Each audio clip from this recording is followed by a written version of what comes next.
श्रीनाथ जी, गुरु गोरखनाथ जी के चरणों में आदेश आदेश आदेश। महामाई महाकाली भैरव बाबा, भगवान दत्तात्रेय नवनाथ 84 सिद्धों के चरणों में आदेश आदेश आदेश। अलख निरंजन, हर हर महादेव। मैं शाबरमन साधक प्रवीण आप सभी का एस्ट्रो शाबरमन यूट्यूब चैनल पर स्वागत करता हूं। बात करते हैं राशिफल की। 18 मई ज्येष्ठ कृष्ण पक्ष की चतुर्दशी तिथि, दिन गुरुवार। आज सूर्योदय 5:28 पर होगा, जबकि सूर्यास्त का टाइम शाम को 7:06 पर रहेगा। शक संवत 1945, कली संवत 5125, विक्रमी संवत 2080 है। आज अभिजीत मुहूर्त का समय 11:50 से दोपहर 12:44 तक रहने वाला है, और राहु काल आज 1:59 से 3:42 तक रहेगा। दिशा शूल आज दक्षिण दिशा की है, तो दक्षिण दिशा की यात्रा आज आप मत कीजिए, यह आपके लिए शुभ रहेगा। आदेश आदेश आदेश। तो बात करते हैं राशिफल की।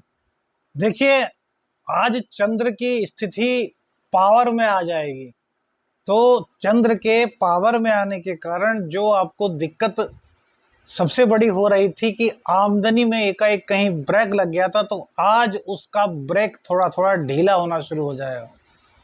अर्थात जब ब्रेक मारते हैं तो गाड़ी एकदम से रुक जाती है, लेकिन आज धीरे धीरे आपकी गाड़ी जो है वो बढ़नी शुरू होगी। तो यह आपके लिए कहीं ना कहीं खुशखबरी ही रहेगी। चंद्रदेव राहु के साथ मिलते हैं, तो हमने आपको कल भी बताया था कि ग्रहण दोष का निर्माण होता है और अमावस्या निकट आ रही है। आप में से बहुत सारे ऐसे लोग होंगे जिन्हें पूर्णिमा पर या अमावस्या पर बहुत अधिक गुस्सा आता होगा, या फिर उनका मन बहुत उदास रहता होगा, किसी काम को करने को मन नहीं करता होगा, या इस टाइम पर उनको पेट की, खून की बीमारी होती होगी, एलर्जी उनके पैरों पर या फिर शरीर पर कहीं दिखाई देती होगी। बहुत से लोगों ने अब तक नोट नहीं किया होगा, उनके साथ महीने में 2 बार ऐसा होता होगा, और उसके बाद अपने आप ही ठीक हो जाता है। आपने ध्यान नहीं दिया तो इस बात पर ध्यान दीजिए और कमेंट करके जरूर बताइएगा। यह सब चंद्र और राहु के एक साथ मिलन, जिसको कि ग्रहण योग या चंद्र और राहु की युति कहते हैं, उसके कारण होता है। इस दौरान कई ऐसी घटनाएं होती हैं, जैसे कि कोई अचानक से पानी में डूब गया, या फिर अन्य तरह की, जैसे कि अपने आप को बहुत से लोग हानि पहुंचाते हैं, या फिर रात्रि में एकाएक तबीयत खराब हो जाना, हार्ट में एकदम से ब्लॉकेज आ जाना, या ब्रेन हेमरेज की दिक्कत हो जाना, यह सब आम है।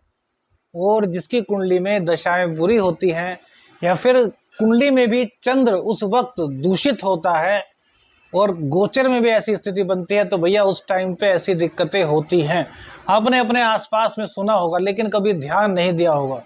ज्योतिष यही है, इस पर ध्यान दीजिए और देखिए कि ऐसा वास्तव में क्यों होता है, और इन्हीं दिनों में क्यों होता है। समुद्र, ज्वार भाटा आखिर क्यों आता है? जब ग्रहण होता है तभी तो ज्वार भाटा आता है भैया। अब अमावस्या पर कहेंगे तो अमावस्या पर सूर्य ग्रहण होता है। तो भैया गोचर में जब राहु और चंद्र एक साथ आते हैं तो ग्रहण दोष की स्थिति बनती है, और यह लगभग 2.5 दिन रहती है। शनि और चंद्र जब एक साथ आते हैं तब भी इस प्रकार की परिस्थितियां बनती हैं और विष दोष का निर्माण होता है।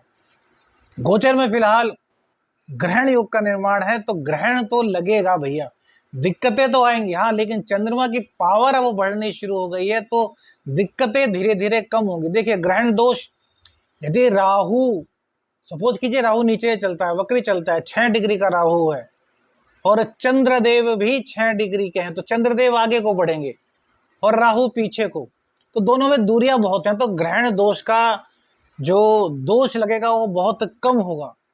लेकिन चंद्रदेव 22 डिग्री पर हैं और राहुदेव 6 ही डिग्री पर हैं, तो वो पीछे को आगे हटेंगे और चंद्र आगे को आगे बढ़ेगा, तो दिक्कतें ज़्यादा होंगी। तो ग्रहण दोष में हमेशा दूरी को देखना चाहिए। युतियाँ हो, ग्रहण दोष हो, या फिर कोई भी राजयोग देखें, तो उसमें ग्रहों की परस्पर दूरी देखिए, तब उसका आप सही फलादेश कर पाएंगे। ज्योतिषियों के लिए भी यह बात है।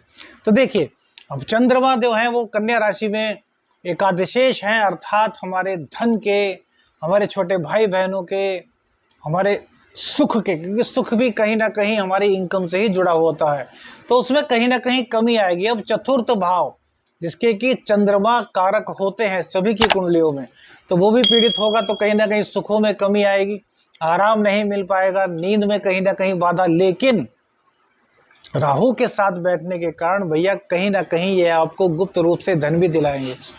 अब गुप्त रूप से धन, बहुत से लोग पूछते हैं जी गुप्त रूप से धन कैसे मिलेगा, तो भैया गुप्त रूप से धन ऐसे मिलता है, आपने कोई प्रोजेक्ट किया, आपको उसमें आने की कोई उम्मीद नहीं और अचानक से आपके पास उम्मीद से ज़्यादा पैसा आ गया। उम्मीद नहीं थी 1 रुपया आने की और 100 रुपये आ गए, तो यही राहु कराते हैं, राहु का करिश्मा है ये।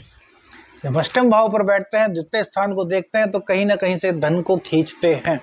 और जब एकादशेश उनके साथ मिल जाता है, धनेश उनके साथ मिल जाता है, या नवमेश उनके साथ मिल जाता है, तो इस स्थिति को बहुत अच्छा कर देते हैं। हालांकि नवमेश का अष्टम के साथ बैठना या अष्टम भाव में बैठना अच्छा नहीं माना जाता, लेकिन यदि परिस्थिति राहु के साथ हो तो भैया यह स्थिति बनती है। बहुत से लोगों को होगा, बहुत से लोग कह रहे हैं गुरुजी हमें फायदा नहीं हुआ, तो भैया गोचर में तो फायदा आपके दिखाई दे रहा है। अब कुंडली में देखिए कि क्या दशाएं चल रही हैं, उन दशाओं के हिसाब से ही ये सब चीजें होती है। बहुत से साधनाएं होती हैं, जैसे कि असुर लक्ष्मी, अघोर लक्ष्मी, इनकी साधनाएं कीजिए तो इनकी साधनाओं से आपको लक्ष्मी माँ की कृपा प्राप्ति होगी। धन पाने के लिए बहुत कुछ करना पड़ता है, लेकिन कर्म आवश्यक है। कर्म के बिना भैया कुछ नहीं हो सकता। भाग्यवश आपके सामने खाना आ जाए और आप उसका बाइट तोड़ करके मुंह में ना डालें तो वो खुद आपके मुंह में नहीं आएगा। इसलिए कर्म करना जरूरी है। हाँ, भाग्य आपका साथ दे रहा है तो कर्म करिए, आपको उसका परिणाम अवश्य मिलेगा। मंगल देव का नीच राशि में जाना, जो कि आपके आपके पराक्रम भाव के और अष्टम भाव के स्वामी होते हैं, उनका नीच भाव में जाना कहीं ना कहीं मानसिक चिंता अवसाद में आपको डालेगा। चंद्र की भी दिक्कत यही हो रही है। रोग रिपु ऋण तो आपका कुछ नहीं कर पाएंगे, लेकिन दुर्घटनाओं का भय बनेगा।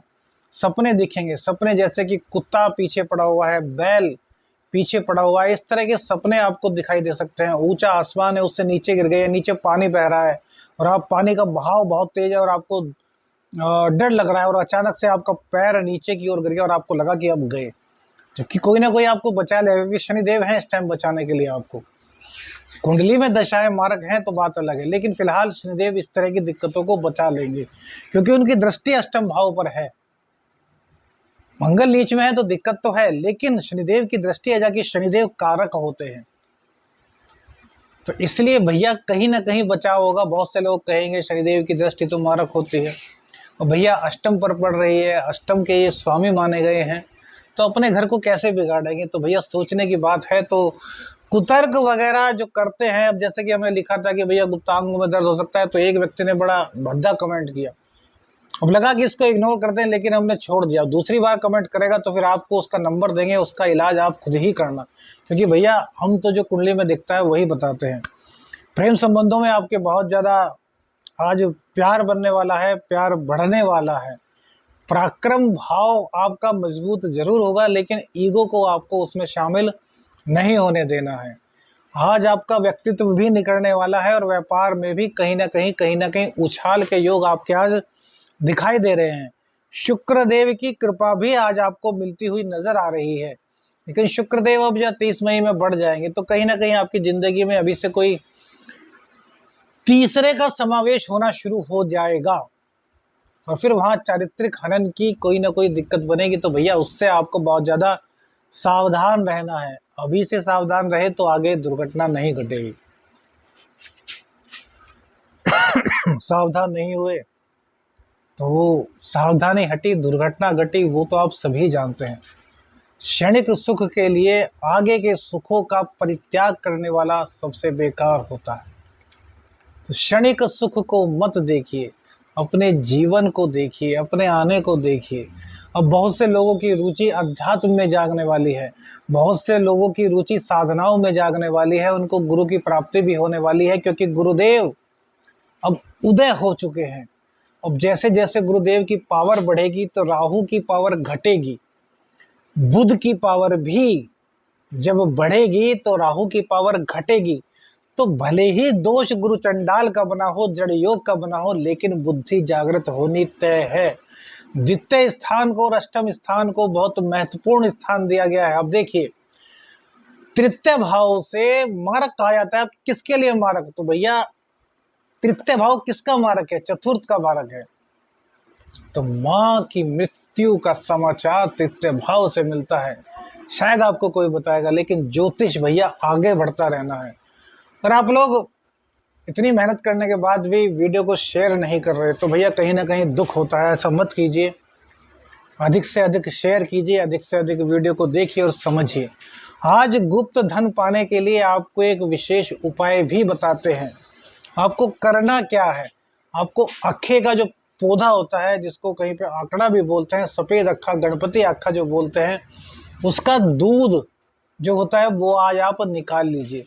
उस दूध में थोड़ा सा दूबड़ा मिला दीजिए और उसको अच्छी तरीके से सिलबट्टे पर हाथ से कूट लीजिए। अब ये जो मिक्सी वगैरह है इसमें नहीं कूटना, सिलबट्टे पे पत्थर से पत्थर को रगड़ते हुए कूटना है। और उस वक्त मंत्र का जाप करना है, ओम ग्लोम गंग गणपते नमः, ओम ग्लोम गंग गणपते नमः, ओम ग्लोम गंग गणपते नमः। और जब वो जितना आप पेस्ट चाहें उतना तैयार कर सकते हैं, थोड़ा सा ज़्यादा, जितने आपकी श्रद्धा, जितना आपको चाहिए। अब यह जब आपका घुट जाए पूरी तरीके से तो पेस्ट बन जाएगा। अब क्या करना है, इसमें थोड़ा सा शहद मिला लीजिए और फिर भगवान शिव जी के मंदिर में जाइए। शिव मंदिर में जहाँ पर भगवान शिव का जो शिवलिंग है उस पर इसका मतलब आपको लेपन करना है। और क्या बोलना है, ओम ह्रीम होंग नमः शिवाय, ओम ह्रीम होंग नमः शिवाय। यह शिव शक्ति का मंत्र है जो हम अक्सर बताते हैं। इसका जाप करते हुए मंत्र का लेपन करते रहिए। जब यह पदार्थ शिव भगवान के लिंग पर लेपन करते हुए आपके हाथ में थोड़ा चिपचिपा होने लगे, आपको लगे कि आपके हाथ में जाना शुरू हो गया, तो पानी से शिव भगवान को स्नान करा दीजिए और फिर वहाँ पर 2 मिनट बैठ करके भगवान शिव शक्ति का ध्यान कीजिए और कहिए कि हमें अचानक से धन प्राप्ति हो, हमें लक्ष्मी की प्राप्ति हो, हमारे घर में सुख सौभाग्य धन वृद्धि हो और आपकी कृपा हम पर बनी रहे। और इसके बाद एक बार शिव तांडव स्तोत्र का पाठ करिए या फिर मोबाइल पर सुनिए और अपने घर चले आइए। देखिए भगवान शिव का चमत्कार और आपकी श्रद्धा सच्ची हुई, उपाय सही तरीके से किया तो लाभ आपको होना तय है। आदेश आदेश आदेश अलख निरंजन। हर हर महादेव।